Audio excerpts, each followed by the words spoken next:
If you suffer with chronic pain, particularly headaches or migraines, then I wanted to talk about this really key topic that you may not have heard of before. So in the next few minutes, I'm going to be talking about how connective tissue is really relevant to headaches and migraines. And I'll also be giving you something that you can do to help it. So if you'd like a video with that exercise in, then just let me know in the comments and I'll send you over that via Messenger. So my name is Ellie Lindsay and I'm a massage therapist who specialises in treating headaches, migraines and jaw pain, both in my clinic here and also online. And today we're going to be talking about how this really key connective tissue is so involved in headaches and migraines. So this connective tissue has a name and it's called fascia. And you may have heard of this in the yoga world if you practice yoga. It's specifically yin yoga. It gets spoken about quite a lot in that sort of practice. So if you have heard of fascia, then chances are that's where it's come from. Now, fascia is this connective tissue. So what that means is it joins things together. So it runs through our whole bodies and it connects different structures to other structures.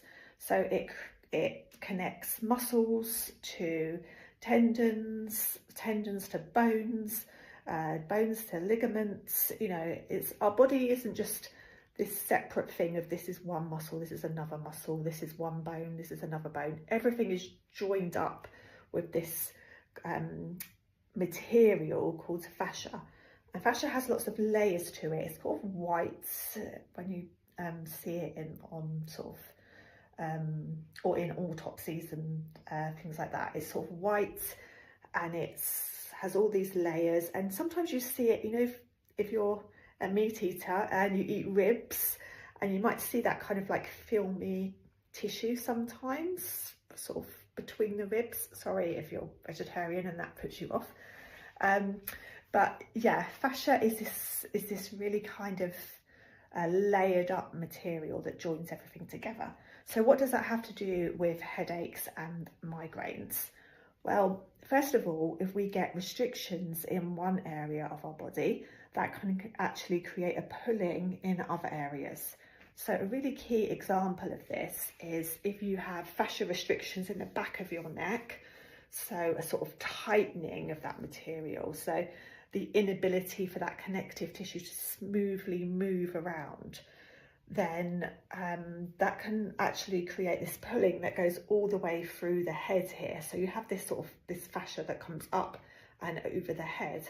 So if there's restrictions at the back of the neck, then it can create this pulling on one side or on both sides, and that can often lead to headaches and migraine style headaches as well. Another way that fascia is really involved is that you have this actual, where you have 3 layers of connective tissue that surround the brain.